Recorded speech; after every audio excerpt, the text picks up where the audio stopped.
Bonjour Mathieu, je suis ravie de t'accueillir pour ce moment d'échange autour du thème de l'intuition chez les hauts potentiels. Euh, Et donc, euh, bonjour, merci beaucoup. Je suis très heureux d'être là avec vous et avec vous tous pour parler de ce sujet passionnant d'intuition. Merci pour ce temps que tu nous accordes à tous. Moi, je vais me présenter en quelques mots. Donc, je suis Eva Michel, j'accompagne les profils au potentiel et puis j'ai créé une chaîne YouTube justement pour partager du contenu autour du haut potentiel et puis de manière un peu plus générale autour du bien-être, du développement personnel et du questionnement. Et puis j'ai envie aussi de proposer des interviews pour permettre à chacun de découvrir d'autres personnes. Je t'invite à te présenter pour ceux et celles qui ne te connaîtraient pas encore. Oui, alors Mathieu Lassagne, pour résumer, coach et superviseur spécialisé sur les différentes formes de haut potentiel. Et je m'intéresse beaucoup à l'intuition pour deux raisons. C'est que le HPI au sens classique, qui va très vite si on résume, il est souvent beaucoup mieux compris par les entreprises. Alors que quand en plus il y a un profil intuitif, ça demande des enjeux supplémentaires. C'est un type d'intelligence qui est beaucoup moins reconnu par l'entreprise et que les personnes elles-mêmes reconnaissent beaucoup moins. C'est pour ça que ça me passionne de parler de ce sujet aujourd'hui. Ça va être avec un plaisir partagé de justement parler. Et comme toi, tu l'évoques, tu as aussi un prisme un peu plus poussé au sein de l'entreprise et tu parles souvent du haut potentiel et de l'entreprise. Donc, Bien c'est sûr. intéressant aussi d'avoir ce point de vue-là et pas seulement sur la sphère personnelle. Effectivement, j'accompagne en coaching professionnel. Je tiens beaucoup sur à cette notion de coaching professionnel et je forme avec Nathalie Lourdel des coachs professionnels également qui peuvent avoir une pensée intuitive.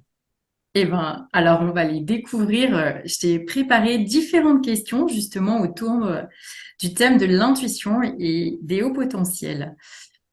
Alors ma première question, ça va être, tu évoques souvent l'intuition dans tes partages. Alors quelle en serait ta description? Et celle-ci est-elle plus prégnante chez les profils à haut potentiel? Alors, je vais commencer par un méta. J'aime beaucoup faire des métas. Et je vais vous parler de l'intuition de manière intuitive, forcément. Je vais être en reflet par rapport à ce concept d'intuition. Alors, c'est quoi? C'est que si je vous décrivais l'intuition de manière séquentielle, je commencerai peut-être par ce que disent les neurosciences de l'intuition, les différents auteurs qui ne sont pas toujours d'accord.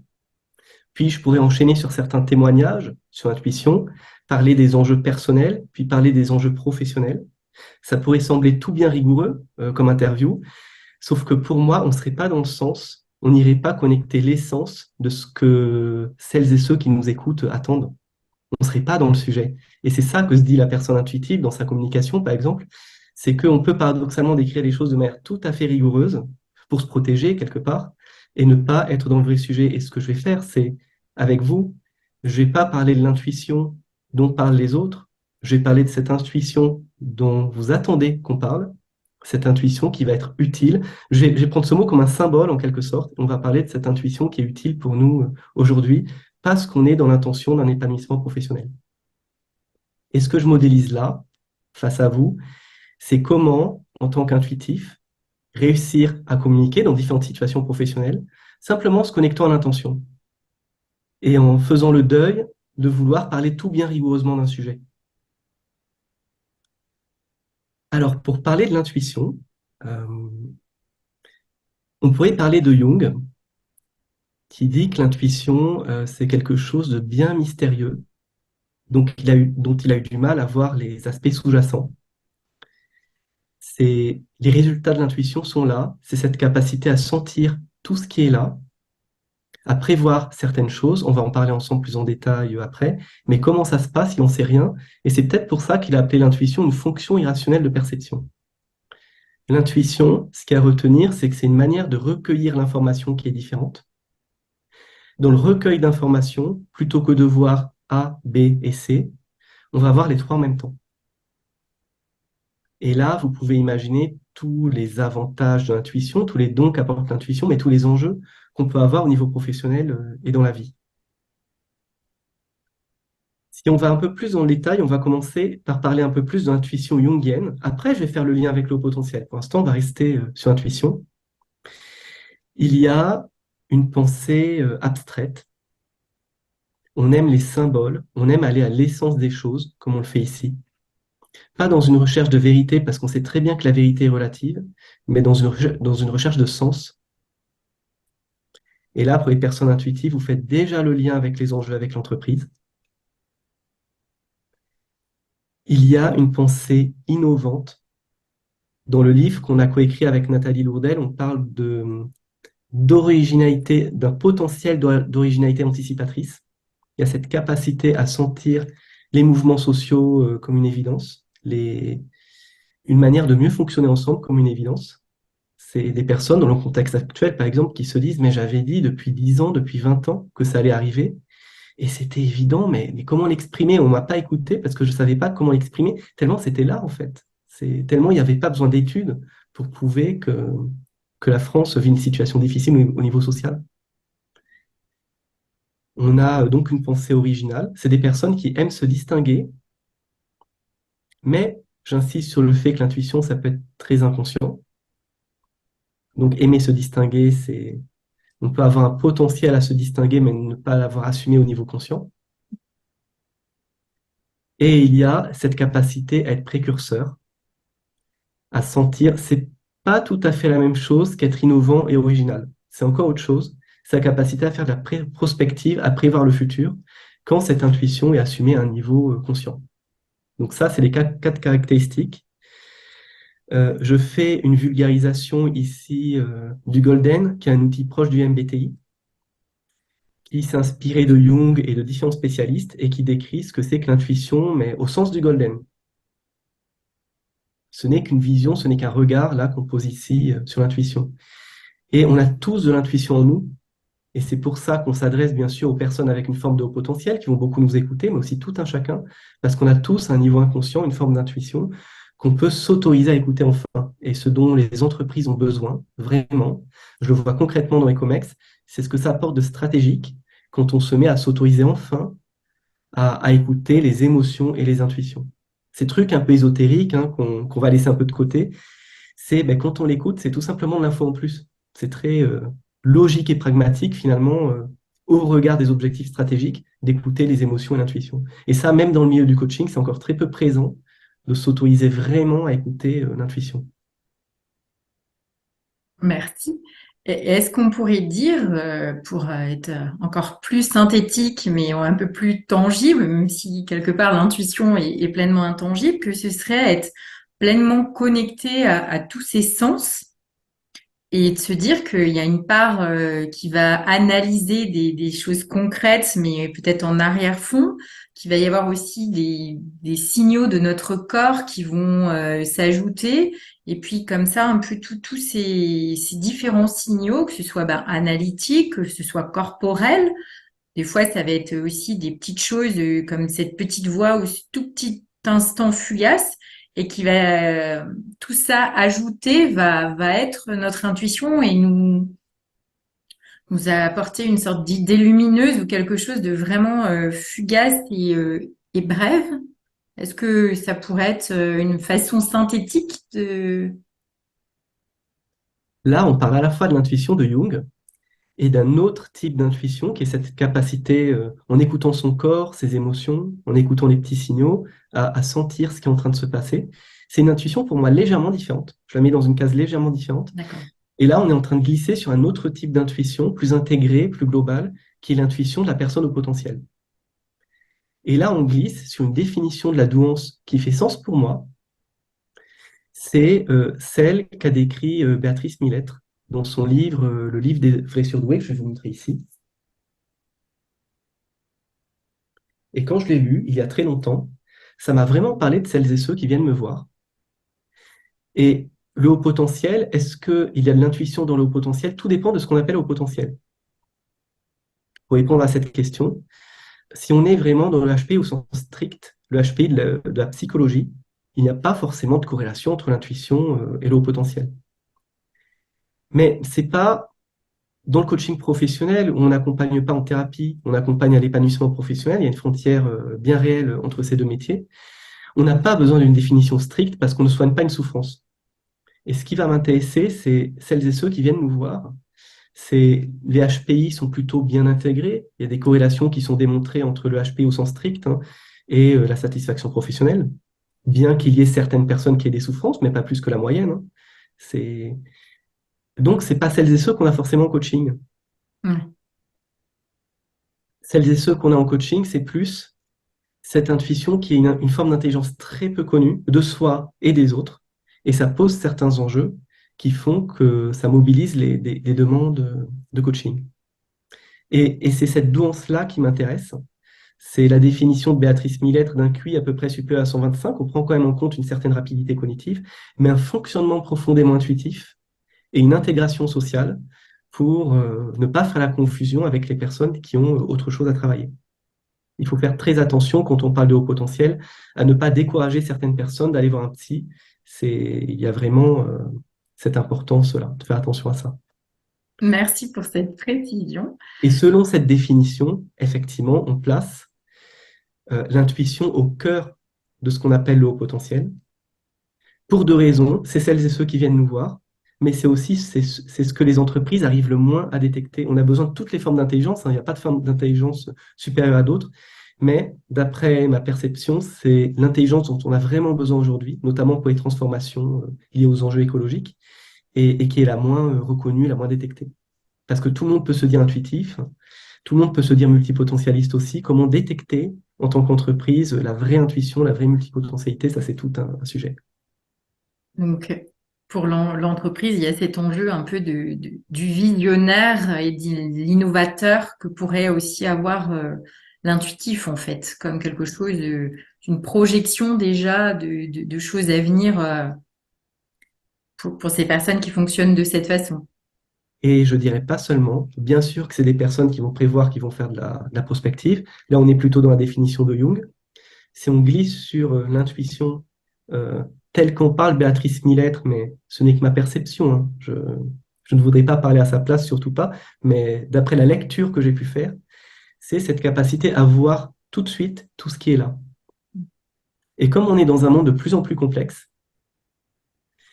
il y a besoin de ces personnes qui voient tout d'emblée, qui font les liens entre ces différentes choses, parce que c'est plus les liens qui vont faire sens que les choses elles-mêmes. On est plus dans un monde où c'est les liens qu'on va prendre en compte plutôt que les éléments, et là, ça fait référence à la systémique.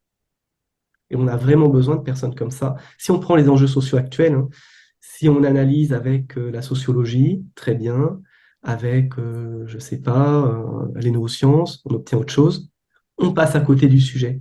Si on fait une analyse de spécialiste, Mhm. si on fait une analyse intégrée de tout en même temps, on va obtenir l'essence de ce qui se passe. Et dans une entreprise, pareil, quand il y a des enjeux sociaux à voir dans une entreprise, on a besoin de voir tout d'emblée. Et bien sûr, d'allier ces personnes avec des personnes beaucoup plus séquentielles qui vont faire des plans d'action. On a besoin de tout le monde, hein. Mais c'est... Oui, pour qu'il y ait ces deux pans à allier, la personne qui va avoir une vision globale et qui va faire du lien avec des choses qui Ouais, parfois va être complexes pour les autres, de voir comment le lien se fait, et puis des personnes aussi peut-être plus, je ne veux pas dire pragmatiques, mais qui vont avoir une pensée différente et qui vont être complètement. pleinement complémentaires dans leur façon de mettre en œuvre. Alors, on va passer du coup à ma deuxième question. Donc, dans le livre Tous HPI, qui a été coécrit avec Nathalie Lourdel, et vous avez proposé le concept de bulle de douance. Alors, est-ce que vous pouvez en dire quelques mots et y a-t-il un lien avec l'intuition? Évidemment, parce que la bulle de douance, c'est comme la douance intuitive dont je parle. Ce que j'aime beaucoup dans cette définition de la douance, c'est qu'elle ne catégorise personne avec certitude.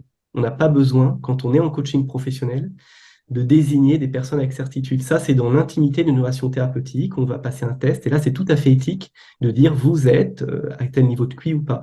Avec d'autres tests, avec un accompagnement sur la durée, c'est tout à fait éthique. Pour moi, ce serait pas éthique de dire certaines personnes seraient surdouées, d'autres pas du tout. Et ça correspondrait pas à la réalité. Pour moi, on est comme dans un délire à l'intérieur de soi quand on commence à catégoriser de manière certaine des individus.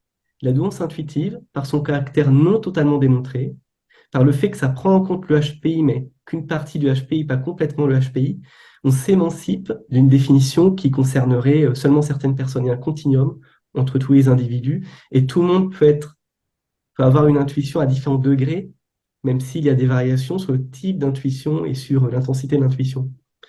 Donc j'aime beaucoup la douceur de ce concept. Mhm. Et on a trouvé avec Nathalie que ça synthétisait bien l'essence de ce que vivent les personnes au potentiel.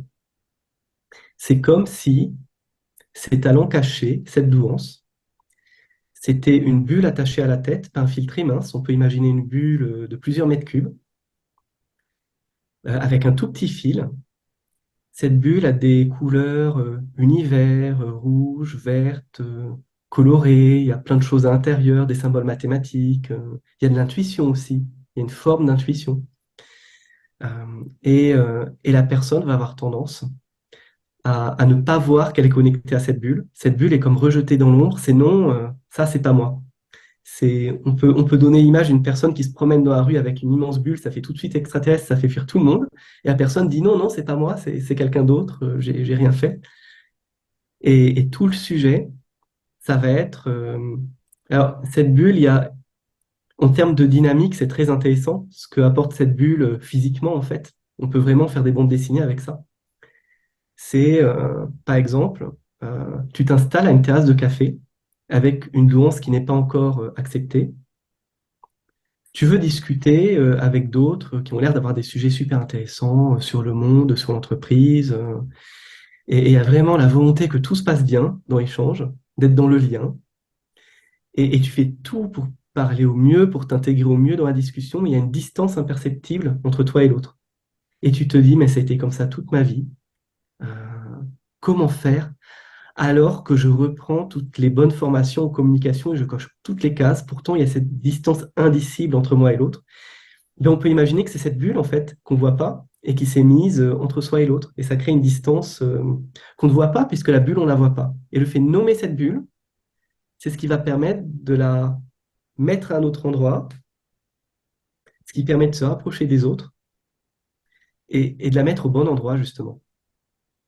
Tout en y étant toujours connecté, puisque si on part dans cette symbolique du fil qui relie cette bulle, et c'est quelque chose de, j'imagine, comme un peu un nuage, voilà, qui est malléable, mais qui reste présent et qui fait que quand on la connaît, qu'on en a conscience, ben, on peut la mettre, entre guillemets, au bon endroit Exactement. en diminuant la distance à l'autre, par exemple. Et plutôt qu'à la terrasse de café, ça sépare les autres et ça sépare des autres et ça bouscule tout le monde, on peut transformer, là l'intuition me vient comme ça, on peut transformer cette bulle en table, mettre des verres de champagne ou de thé dessus.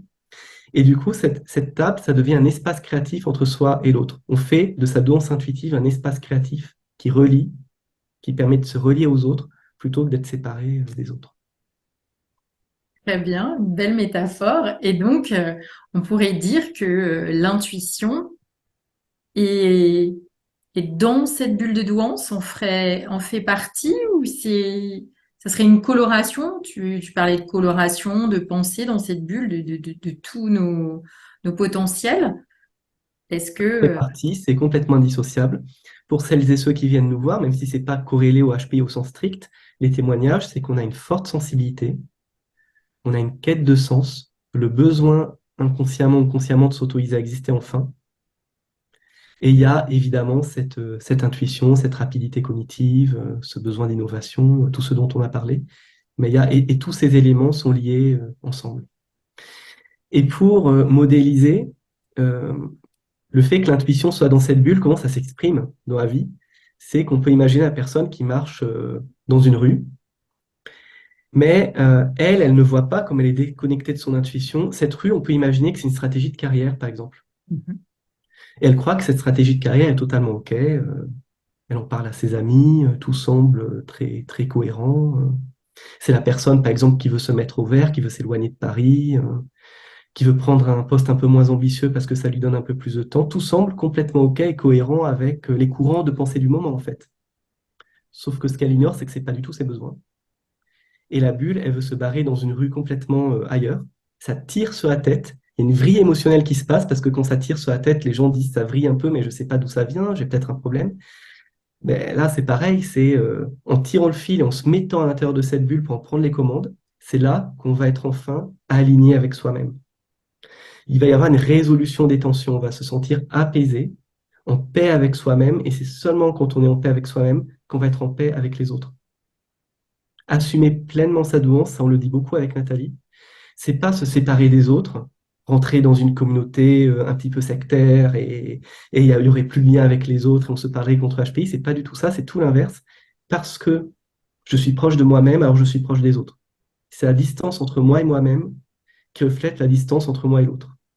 Et ça, vraiment, quand on comprend ça, on a tout gagné dans son rapport aux autres et son épanouissement professionnel. Assumer d'être surdoué, et j'assume le terme, sans le voir comme un terme qui signifierait une forme de supériorité, bien sûr, c'est être en lien avec l'autre, avec les bonnes personnes, avec les bons métiers, avec les bonnes opportunités pour soi.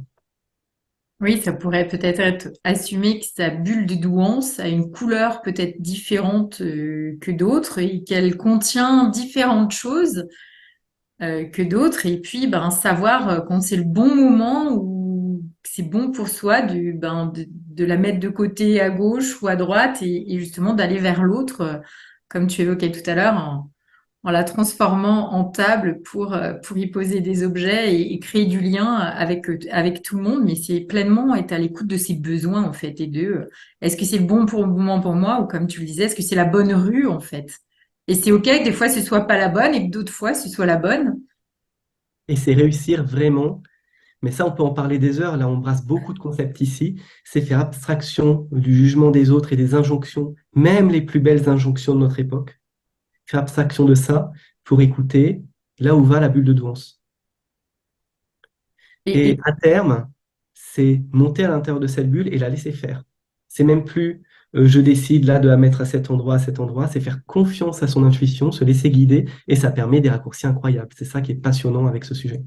C'est qu'à la fois, c'est un concept pas du tout démontré. Et moi, je me situe vraiment dans une posture neutre, sa posture de coach, où je suis pas dans je crois à l'intuition, je crois pas en l'intuition. Je suis dans un en même temps. Et c'est cet en même temps qui va permettre au client de se transformer. Euh, on pourrait peut-être aborder le sujet, la question de la posture, en fait, vis-à-vis de l'intuition. Mais les résultats sont extraordinaires. Et si on parle de la métaphore du pilote de cette bulle de douance, on pourrait se dire que peut-être l'intuition, ben, c'est un peu le GPS qui va venir aider à piloter sa bulle sans pour autant qu'elle en devienne maître, mais c'est bah, comme le GPS, cette petite voix qui dit ça pourrait être bien d'aller là et de se dire bah, en fait je décide de suivre la voie du GPS ou je décide finalement que non. Et puis ben on va avancer sur le chemin et le GPS va redire ben là si vous voulez aller à tel endroit, ce serait bien de tourner de nouveau à droite. Est-ce que cette métaphore serait OK de se dire l'intuition, ça pourrait être un peu cette petite voix Oui, qui c'est une nous... c'est une super métaphore. Je dirais s'émanciper des récits collectifs tels que Carlos Tinoco les décrit.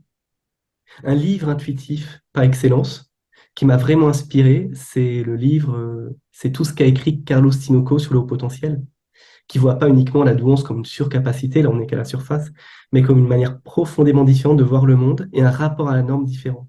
La personne n'arrive pas à inhiber le fait de voir la vérité et de voir le mensonge, l'incohérence de certaines normes sociales. Et c'est réussir à s'émanciper des normes, à s'émanciper des injonctions, même les plus belles, en apparence, hein, pour, euh, pour avoir une intention et dire à son intuition, je te fais confiance pour me mener vers cette intention, vers ce méta-objectif. C'est ce que j'appelle des méta-objectifs. C'est objectifs à très long terme et qui se situent à un niveau symbolique. Eh ben, ça va faire une très belle transition avec ma question suivante. Tu utilises souvent la métaphore et en quoi le monde symbolique illustre-t-il, pardon, plus profondément l'intuition? Alors je dirais que ça a été une découverte dès que j'ai commencé dans l'accompagnement des personnes avec une forme de haut potentiel. C'est que si on veut clarifier avec le client les objectifs, comme c'est souvent enseigné, comment tu sauras que l'objectif est atteint, comment vas-tu le mesurer, est-ce qu'il y a un autre objectif? On sent qu'il y a quelque chose de décousu, de pas naturel pour la personne intuitive, parce que elle voit tout d'emblée. Et c'est tout le risque, en fait. d'amener la personne, quand le coaching n'est pas spécialisé, la personne s'adapte au coach comme elle s'est adaptée toute sa vie. Elle va se dire oui, oui, il y a un oui, mais hein, au fond, mais elle se dit oui, oui, ces objectifs sont tout bien rigoureux, donc ça rassure le parent intérieur, ça rassure le faux self finalement. Je pars sur des objectifs tout bien rigoureux, mais elle va se donner les moyens évidemment de ne pas les atteindre, de jamais les atteindre ces objectifs parce qu'ils ne sont pas justes. Avec une personne au potentiel, et ça on en parle beaucoup avec Nathalie, on enseigne sur le sujet, notamment sur le coaching spécialisé en haut potentiel, c'est clarifier un objectif symbolique. Là où tu veux aller, c'est à quelle couleur, c'est quelle essence. Sur le parcours de Diels, on va directement sur le sens, l'identité, à la limite les valeurs. Dans En un haut de la premier pyramide. et, et la personne, souvent, elle ne sait pas qui elle est. Souvent, comme elle s'est adaptée toute sa vie pour être aimée, elle n'a jamais fait l'expérience de parler de son identité, de se poser la question qui je suis, mais qui je suis à un niveau symbolique. C'est pas le prénom, c'est pas l'appartenance, tout ça, elle s'en fout, la personne intuitive. C'est C'est là que la sociologie, selon moi, certains courants sociologiques passent complètement à côté d'une partie des hauts potentiels, n'expliquent pas tout. C'est parce on est au-delà de ça, en fait. C'est une coloration, c'est une vibration. Et là, la personne parle en même temps de qui elle est et en même temps de l'objectif symbolique qu'elle veut atteindre. Et, et c'est très intéressant de voir. Parfois, je fais un peu exprès, je mets toujours un climat de bienveillance et d'autorisation à être soi-même dans le coaching. Mais je fais un peu exprès de dire un peu rapidement l'énoncé quelles sont vos valeurs, par exemple, qui est une question très orientée. Quel est un paysage symbolique qui représente là où vous voulez aller? Et là, on peut avoir une jolie maison, de jolis arbres, une image très conforme qu'aurait une autre personne. Mais quand on pose, et il y a des techniques pour ça, quand on pose un climat, une ambiance où la personne peut vraiment s'autoriser à être enfin elle-même, on descend un peu plus en soi-même, on descend dans la métaphore qui va mieux qualifier cette essence de qui on est, et on peut être une galaxie complètement étrange, aux couleurs verdoyantes orangées, avec une intelligence, avec une fluidité, avec des choses complètement étrangères, qui ne viennent pas d'images, comment dire, autres, en quelque sorte, d'images imposées. Et là, la personne, elle me dit, je touche qui je suis pour la première fois. Et il n'y a pas de grand outil de gourou pour ça, hein. C'est simplement enfin autoriser la personne à être elle-même et lui poser simplement la question, c'est quoi l'essence de qui tu es? Mais pour ça, en tant que coach, il faut s'être autorisé à être soi-même et avoir tout un mode de vie où on est vraiment soi-même. Pas simplement le dire, hein, c'est facile de le dire. C'est avoir tout un mode de vie où on s'autorise à exister enfin. Et c'est comme ça que pense la personne au potentiel, intuitive en tout cas, hein. Et c'est là qu'elle va toucher quelque chose qui fait sens. Et là, il y a du sens, il y a de l'engagement, il y a de la motivation. Et à partir de là, on va décliner très facilement l'objectif très factuel parce que c'est très important aussi. Mais ça va se décliner de ce premier objectif symbolique. Donc là, j'ai parlé de l'intuition, de la métaphore, sous le regard de la clarification des objectifs. Après, pour le contenu des coachings lui-même, on utilise différents outils, mais la métaphore est toujours là en filigrane. C'est toujours la capacité à jouer avec les symboles, à avoir un dialogue de HP à HP finalement. Oui, puis c'est ouvrir aussi ce champ des possibles avec la créativité, ce visuel, les stimulations, on pourrait dire, des sens, parce que on pourra ajouter de l'olfactif, Sûr. du son, des choses comme ça, plus que dans un objectif plus traditionnel où on va rester sur. Et puis j'ai même envie de dire à l'écrit, donc il y a peut-être pas cette notion de dimension où là la personne dans un objectif plus symbolique, elle va pouvoir vraiment y apporter tout un tas de dimensions et même se projeter peut-être aussi avec de la visualisation et d'être pleinement enfin, dans le futur objectif, j'ai envie de dire, dans de la dimension, quoi, avec du relief. Exactement, et merci beaucoup de souligner le caractère holistique en fait de la métaphore. C'est pas simplement du visuel, c'est aussi, je vais faire se lever la personne, par exemple, et lui dire modélise par de la théâtralisation, pardon, par le mouvement, par une danse, par ce que vous voulez, modéliser l'atteinte de l'objectif. L'objectif est atteint, l'essence de l'objectif professionnel est atteint, ça donne quel mouvement? Et par le mouvement, la personne dirigeante, par exemple, elle va tout de suite cibler derrière, mais d'une manière qui fait sens, sa stratégie de communication COMEX. Et souvent, l'objectif va être d'emblée atteint. Pourquoi d'emblée atteint? Parce qu'objectif est sens, tout simplement, il parle. Elle a compris le pourquoi, la personne. Il y a ce besoin de comprendre le pourquoi. C'est finalement pourquoi faire un coaching, pourquoi s'améliorer professionnellement, pourquoi qui fait vraiment sens. Et quand ce sens est compris à un niveau symbolique, en général, les ressources sont là pour atteindre les objectifs parce que c'est plus des techniques manipulatoires de communication, de gestes professionnels pour encore s'adapter à quelque chose. C'est quelque chose qui vient de soi et qui est aligné. Oui, on pourrait dire que dans le mouvement, la personne, elle l'intègre pleinement. C'est comme si ben, son ressenti était pleinement là avec le mouvement ou avec la projection, comme on parlait des autres sens. Et du coup, c'est des fois dur d'y mettre des mots et c'est vraiment intégré à l'intérieur de soi et de se dire, en fait, c'est ça qui est juste ou c'est ça que je veux ou c'est ça qui va me guider, en fait. C'est ça qui est aligné, c'est ça qui vibre de la bonne manière. Alors, c'est des mots qui peuvent sembler perchés pour des personnes pas intuitives, hein. Mais c'est les mots qu'on prononce très facilement quand on a ce fonctionnement intuitif.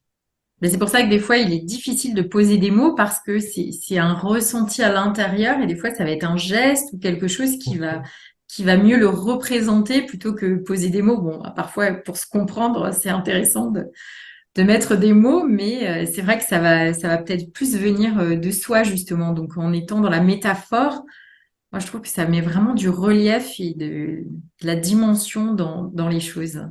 Et pour parler un peu plus aux personnes séquentielles, parce que j'utilise des outils métaphoriques aussi avec des comex très très séquentiels. Et alors on rigole de ce côté ésotérique de l'intuition, il y a toujours une phase comme ça, mais les gens voient les résultats que ça donne. Ils découvrent que l'intuition, ce n'est rien d'autre qu'un condensé d'informations.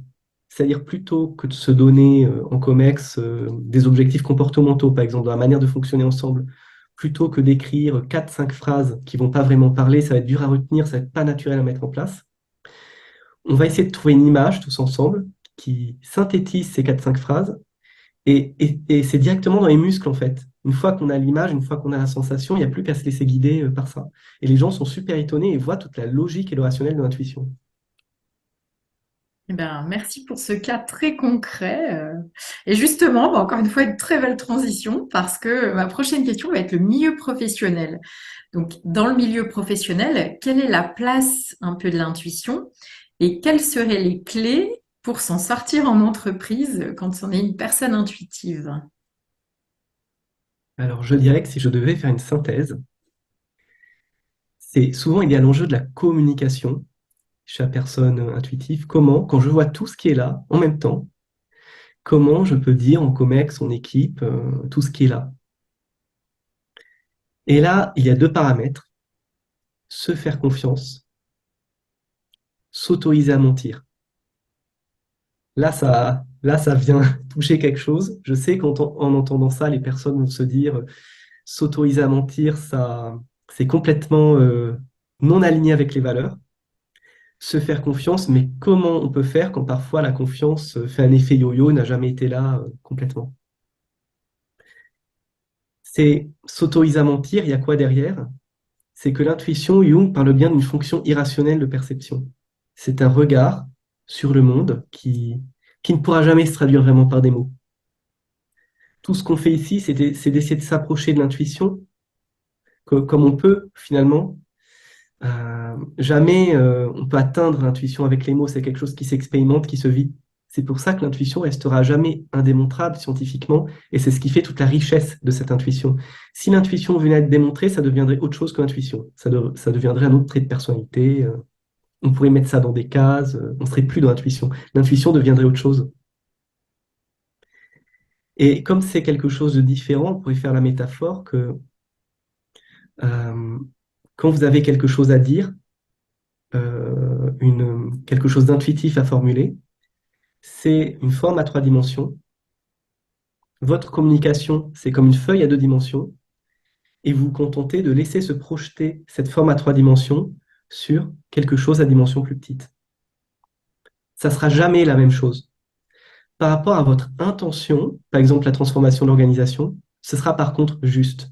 L'important, c'est pas d'être dans le vrai pour la personne intuitive, c'est d'être dans le juste, dans ce qui va avoir un résultat, dans ce qui va permettre aux gens d'être plus heureux, d'aller mieux, à l'entreprise d'être plus efficiente. C'est vraiment le voir sous cet angle-là. Et c'est pas de la manipulation, c'est pas du mensonge, c'est simplement que on fait le deuil de pouvoir exprimer l'intuition, la transposer en mots. On laisse les mots s'éclairer par l'intuition. Tu vois comme on ne peut qu'approcher le sujet. C'est Oui, c'est comme tu disais, finalement, si on était en trois dimensions, on sait qu'on doit projeter plus qu'à deux dimensions si on veut prendre cette symbolique. Donc, il y a une partie, quelque chose de plus intangible qui va devoir ne pas être exprimé. Pour exactement. que la projection, comme si on mettait une image sur une feuille, eh ben, elle sera forcément moins intense. Elle aura une dimension de moins que l'image qu'on peut avoir dans notre tête, mais elle reste juste par rapport à ce qu'on a À l'intention. visualisé et imaginé, en fait, ou perçu, justement, plutôt c'est perçu en termes d'intuition. Et être politique, c'est derrière ce mot être poétique, c'est rien d'autre que vous avez votre forme à trois dimensions et vous la projetez. Alors on peut la projeter sur une feuille qu'on met ici, à gauche ou à droite. Comme c'est une forme très complexe, ça donnera des images différentes. Et vous allez projeter cette forme euh, sous l'angle qui fait sens par rapport à l'intention. Et être politique, c'est ça, c'est pas mentir, c'est sous quel angle de vue je vais exprimer cette chose qui est là, très complexe, et qui est cette intuition. Par exemple, j'ai devant moi, si on a devant nous, imaginons une fiction, hein, toutes les solutions pour la société aujourd'hui, jamais ça pourrait être exprimé dans sa globalité comme ça. Par contre, on se dit que c'est sous cet angle-là, par exemple, que ça va être mieux compris par les gens, pour commencer. Et c'est par là qu'on va partir. De manière très perchée, on pourrait décrire qu'on décrit complètement son intuition à l'échelle de sa vie. Cette forme qui est là, qui représente votre intention, ce que vous voulez, vous allez l'explorer sous cet angle-là, puis un an après sous cet angle-là, et ainsi de suite. Et l'intention, c'est simplement qu'à la fin de la vie, au bout de 110 ans par exemple, ce soit totalement exploré sous tous les angles, et qu'émerge l'ensemble quand on regarde sa vie. C'est ça la différence entre vouloir, mais c'est quelque chose d'infiniment profond finalement, ce changement de croyance qu'il convient d'avoir. C'est plutôt que de vouloir dire la vérité tout de suite, plutôt que de vouloir trouver le poste qui fait sens tout de suite, c'est le voir comme une peinture où c'est un coup de pinceau, ce qu'on va dire, c'est un coup de pinceau, l'expérience professionnelle qu'on va avoir à un moment donné, puis un autre, et c'est dans l'intention du tableau qui va émerger à la fin. Oui, il peut y avoir de l'ombre, de la lumière, mais tout ça, on va comprendre que ça fait sens à la fin. Et l'intention qu'on fixe en coaching, c'est rien de moins que ce tableau lui-même. Il peut des fois être percutant un peu pour les profils au potentiel qui vont vite et qui aimeraient aussi peut-être que le tableau soit terminé plus vite ou avance plus vite et que chaque coup de pinceau va venir au rythme qui est juste et que parfois ce sera peut-être pas aussi rapide que ce que la personne aimerait et aussi se dire que, comme on disait tout à l'heure, avoir conscience de ses besoins et peut-être trouver aussi des personnes qui ont cette capacité de comprendre cette sphère intuitive ou cette profondeur et des fois d'avoir des échanges justement un peu plus spécifiques, j'ai envie de dire, pour aussi se permettre de l'exprimer et de se sentir aussi entendu et compris. Là, on touche à la notion de choisir son entourage, personnel et professionnel.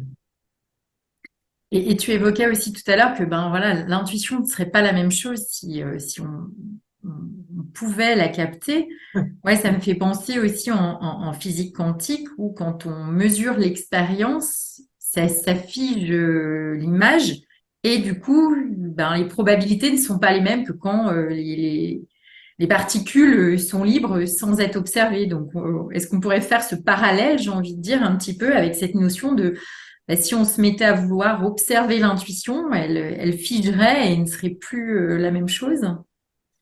C'est une très belle métaphore. Cette notion que la fonction d'onde est là, ça c'est l'intuition. Même on pourrait dire que c'est le haut potentiel au sens large. C'est dans le sens que ça m'intéresse d'en parler en fait. C'est-à-dire il y a un sens sociologique, philosophique, cognitif, il y a tout en même temps. Et c'est là, c'est évident. On le voit bien dans la relation avec une personne cliente. Ce haut potentiel est évident. Mais dès qu'on cherche à vouloir l'expérimenter, le triturer, heureusement, il disparaît. Et c'est ce qui Oui. est beau dans la douance, en fait, dans la douance telle que je la définis et telle que j'aime en parler. C'est que ça va fuir l'ego, ça va fuir la tentative de mettre dans des cases, de catégoriser, d'expliciter. Oui, un peu comme cette bulle qui, du coup, que je pourrais imaginer comme une bulle de savon, et si on veut l'attraper, ben hop, elle va fuir ou se modifier. Et justement, on parlait du rapport au temps. Alors, décidément, on n'a pas travaillé nos transitions du tout, mais elles sont parfaites. Et quelle serait justement la vision, j'ai envie de dire, les hauts potentiels ont un rapport au temps parfois différent. Est-ce qu'on pourrait mettre cette notion de temporalité et d'intuition? Qu'est-ce qu'on pourrait se dire sur ces notions de rapport au temps chez les HPI et d'intuition? Alors justement, les personnes HP avec une forme d'intuition, elles ont souvent un rapport au temps bien particulier et elles culpabilisent de ce rapport au temps en disant qu'elles procrastinent, que quelque chose ne doit pas aller, alors que c'est le rapport au temps qui est juste. Et tout le chemin, c'est de se rendre compte que c'est juste en fait, que c'est pas le temps classique qui est le bon pour ces personnes. Parfois, après un poste, on veut retrouver un autre poste dans les 2 mois pour se rassurer, pour dire qu'on est une personne intégrée socialement, mais il y a l'intuition qui sent que le besoin est ailleurs, surtout dans la société actuelle. Et la personne va mettre un an à procrastiner, à faire des rencontres, à faire autre chose, va s'en vouloir. Et tout le chemin, c'est quand les personnes me demandent, je veux accélérer la prise de poste, je dis souvent qu'il faut peut-être un autre coach pour ça. Si c'est pour revenir dans le système, revenir dans le faux self, c'est le coaching, heureusement, n'est pas utile pour ça. C'est accepter ce fonctionnement, accepter ce besoin de temps, parce qu'après, quand le nouveau poste va sortir, peut-être un an plus tard, 6 mois plus tard, ce sera parfaitement juste et il se sera passé des choses entre-temps qui se seront goupillées de manière parfaitement juste. Ça retombe sur ses pattes, mais ça retombe sur ses pattes si on accepte de se laisser guider par intuition. Comme on le disait tout à l'heure, laisser la bulle de douance, euh, qui a un GPS, prendre un chemin qui peut sembler très tortueux, mais qui est le chemin juste, vu sous un autre angle.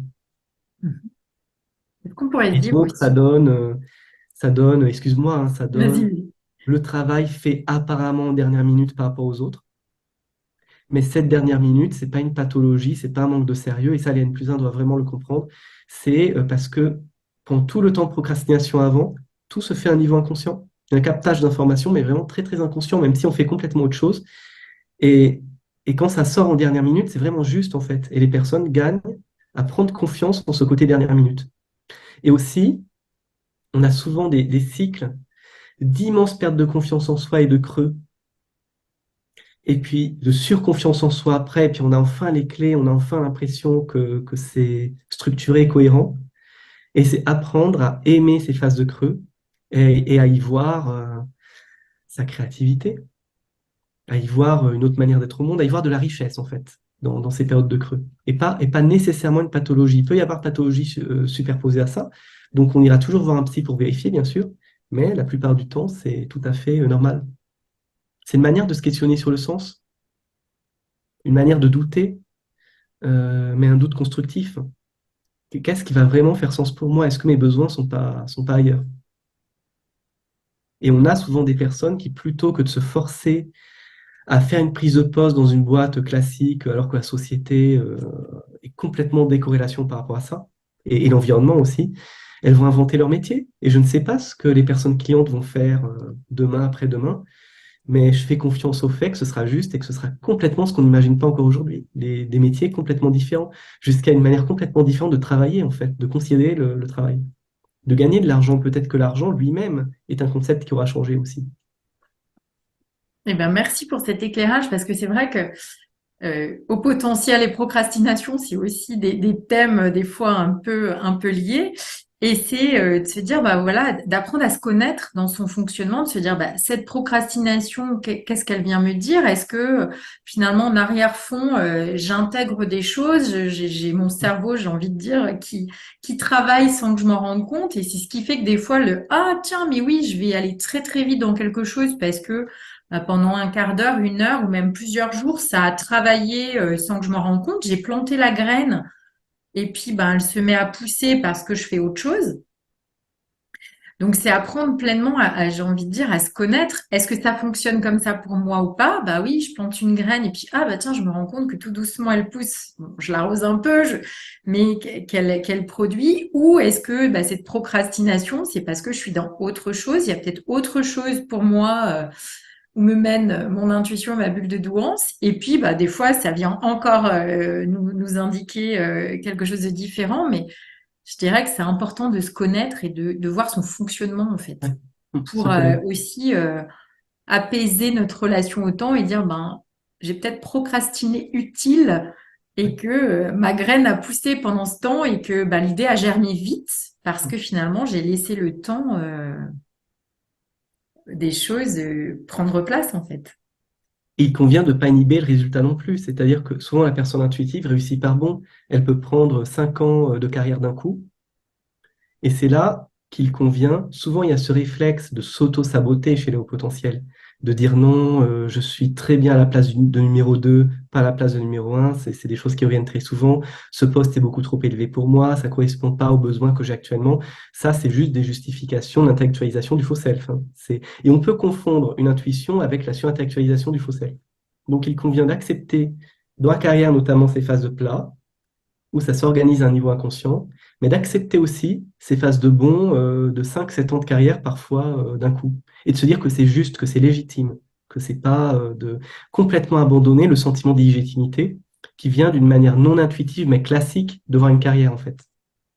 Oui, donc pas des, on va dire plutôt des notions de temps qui vont peut-être pas être exponentielles, mais vraiment avec peut-être des cycles ben, où ça stagne un peu, mais voilà, où les choses se font et puis hop, ça évolue plus. Et encore une fois, bah voilà, je te remercie pour cet éclairage parce que oui, pour les personnes des fois qui peuvent se dire, mais non, c'est soit aller trop vite, d'un coup, mais en fait, il s'est passé d'autres choses en amont et que c'était C'est peut-être moins justement perceptible. reconnaître que ça stagne pas, qu'au niveau symbolique, il y a une transformation qui se fait. Mais ça demande déjà de sortir de certains formats, de s'autoriser à voir, même quand il se passe rien sur la surface du réel, même quand il n'y a aucune ride sur la surface du lac, voir tous les changements qu'il y a à l'intérieur. Et que finalement, ce résultat qui arrive d'un coup, ce n'est que la conséquence. C'est pas quelque chose d'exceptionnel qui s'est passé pile à ce moment-là. C'est pas de la chance. Même si c'est une personne qui vous contacte par chance, c'est pas de la chance en réalité. Ce n'est que la conséquence de tout ce qui s'est passé avant. Et c'est ça l'intuition. Vos résultats ont l'air d'être de la chance. Et là, je parle aussi au N+1. Hein, ça a l'air d'être complètement de la chance, toujours. On n'accorde pas de prime à la personne intuitive parce qu'on se dit que là, vraiment, c'était de la chance. Et c'est une cata pour l'entreprise parce que non, c'est pas de la chance. C'est simplement le résultat de l'intuition. Donc, je ne suis pas en train de dire aux entreprises, reconnaissez l'intuition comme étant une surintelligence, même si ce n'est pas démontré scientifiquement. Au contraire, je suis en train de dire, reconnaissez les résultats, les chiffres de vente que la personne fait, sans se dire, ah non, ce résultat, il n'est pas atteint de la bonne manière, du coup, on ne va pas accorder la prime à la personne.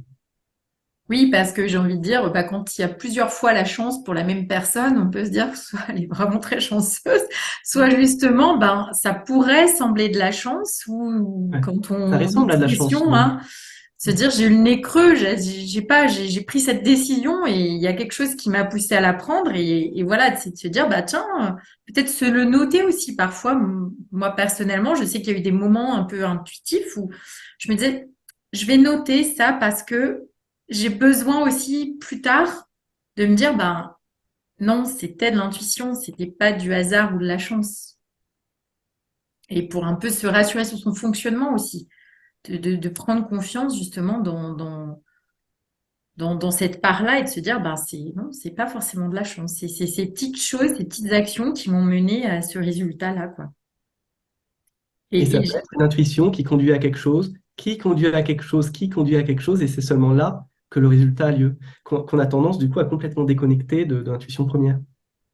et quand tu parlais de promotion ou d'évolution d'un coup, moi je pensais, j'ai eu l'image, hein, je la partageais de l'alchimie, de me dire, bah, l'alchimiste, il essaye, enfin, dans ce qu'on en écoute, puisque certains pratiquent encore l'alchimie à notre époque, mais ils vont dire que c'est des années et des années de pratique, d'expérimentation, d'essais-erreurs. Et puis hop, d'un coup, ils vont avoir le moment où ben, ils obtiennent leur pierre ou ce qu'ils cherchaient. Et on pourrait se dire, bah, c'est le coup de chance. Ben non, ça fait peut-être justement X années et puis hop, la transformation, elle se fait. Et c'est là qu'elle est pleinement visible. Mais les choses qui ont été faites avant ont servi au résultat, en fait. Et souvent, chez les entreprises, on l'a peut-être pas assez mentionné, mais les découvertes d'Einstein, c'est basé sur une forme d'intuition, de rêve. Si vous regardez l'histoire des sciences, regardez le nombre de scientifiques où l'intuition a été utile et qui valorisent l'intuition dans ce qui leur a permis de découvrir quelque chose. Et dans certains secteurs en entreprise, notamment aux États-Unis, l'intuition est vraiment considérée comme un sujet très très important.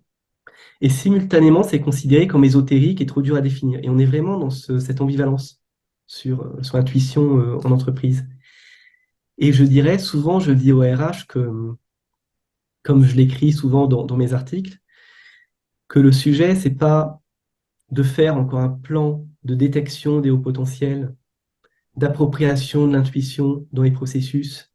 Là, ça va être encore, c'est très bien, c'est très constructif, l'intention est belle, mais c'est encore éloigner le sujet de ses propres émotions pour le transformer en process, en une com interne.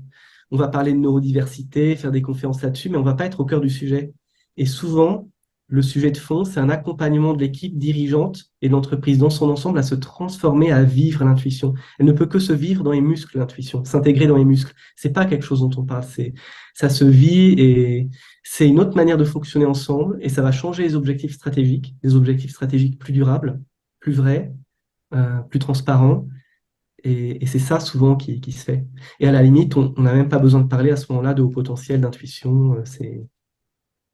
Oui, c'est plutôt une façon de s'approprier à l'intérieur, j'ai envie de dire, enfin, comme tu le disais, de vivre, ou comme on disait tout à l'heure, quand il y a un objectif que la personne va vraiment ressentir en elle, et ben, c'est ce qui va permettre de faire les actions et les pas qui vont permettre l'atteinte de cet objectif. Et c'est quand tout le monde se connecte à l'intuition que naturellement, on va écouter les personnes intuitives et au potentiel en entreprise, sans même avoir besoin de les désigner, de parler du sujet. Eh ben, merci Mathieu. Moi, j'ai posé toutes les questions que j'avais prévues. Je ne sais pas si tu veux ajouter un petit mot de la fin pour conclure sur ce moment autour de l'intuition et du haut potentiel. Peut-être rappeler le point d'attention, c'est tout le sujet entre les fausses intuitions, ou alors on va avoir des symboles partout, et se créer un monde de symboles. Et là, pour le coup, on est dans l'ésotérisme, on n'est pas dans la vraie écoute de ce qui se passe dans l'univers. C'est, et l'intuition, la vraie intuition, ça demande d'écouter ses émotions, d'écouter son cœur, son corps. Je ne sais pas si tu es d'accord, hein, et de ne surtout pas intellectualiser. Dès qu'on commence à justifier quelque chose, ou dès que l'intuition, c'est pour se défendre de quelque chose, c'est contre quelqu'un, c'est contre un système, il y a de la colère dedans, là, on n'est plus dans l'intuition, on est dans un réflexe de défense psychologique. Et c'est ça tout le défi de l'intuition, comme c'est quelque chose de pas tout à fait démontré, on peut jamais savoir si, et c'est ça qui est magique aussi, c'est ça qui est passionnant, si c'est le faux self qui s'exprime avec les habits de l'intuition, ou si c'est une véritable intuition. Mais je dirais que si on devait quand même donner un critère, l'intuition, ça vient de l'écoute du corps, du cœur, d'accueillir ce qui est là sans interprétation, et ça vous ouvre des possibles. Alors que les plus belles morales déguisées en intuition vont fermer des possibles au nom de plein de choses positives. Je te, je te rejoins. Moi, j'aurais dit que notre corps est notre meilleure boussole. Donc, pour moi, le corps vient nous dire, c'est des fois ce petit frisson, ces petits signes qui sont fugaces aussi souvent. Moi, je dirais l'intuition, c'est aussi pour moi cette petite, quelque chose de très fugace qui vient et puis qui nous dirait quelque chose et puis qui repart de manière très, comme si on avait une idée, voilà, d'un coup. Et puis, ben, notre corps qui vient aussi, confirmer ou qui vient un peu nous mettre en alerte qu'il va y avoir peut-être cette petite idée fugace. Et oui, je te rejoins. Pour moi, le corps est un guide et qui peut être complexe parce que les hauts potentiels, on peut être déconnecté du corps, justement, parce que très mental. Souvent, Ça pourrait être l'objet encore d'un autre. Mais du coup, bah, c'est rapprendre à se connecter à ce corps redescendre dans le corps. qui a une très belle boussole. Et justement, mais c'est marrant comme synchronicité parce qu'avec Nathalie, on fait des formations pour les personnes au potentiel qui ont des émotions intenses, qui ont une intensité émotionnelle. Et c'est comment trouver sa boussole émotionnelle pour faire de ces émotions une force. Je ne dis pas que ce sera facile tous les jours, que ça va être magique, qu'il n'y aura pas des hauts et des bas, mais comment globalement faire de ces émotions une boussole qui va nous être utile pour nous guider sur le bon chemin, plutôt que d'être vécu comme quelque chose où il faut faire avec. Eh ben parfait, alors ça sera un beau mot de la fin sur notre boussole. Trouver sa boussole, on pourrait dire, en alignement avec notre sujet, trouver notre boussole intuitive. Eh ben, c'est un très beau mot de la fin. Je te remercie Mathieu pour ce Merci moment beaucoup. et puis au plaisir. N'hésitez pas si vous avez des questions à les poser sous la vidéo et puis je pense qu'on se fera un plaisir avec Mathieu d'y répondre pour éclaircir et compléter si besoin.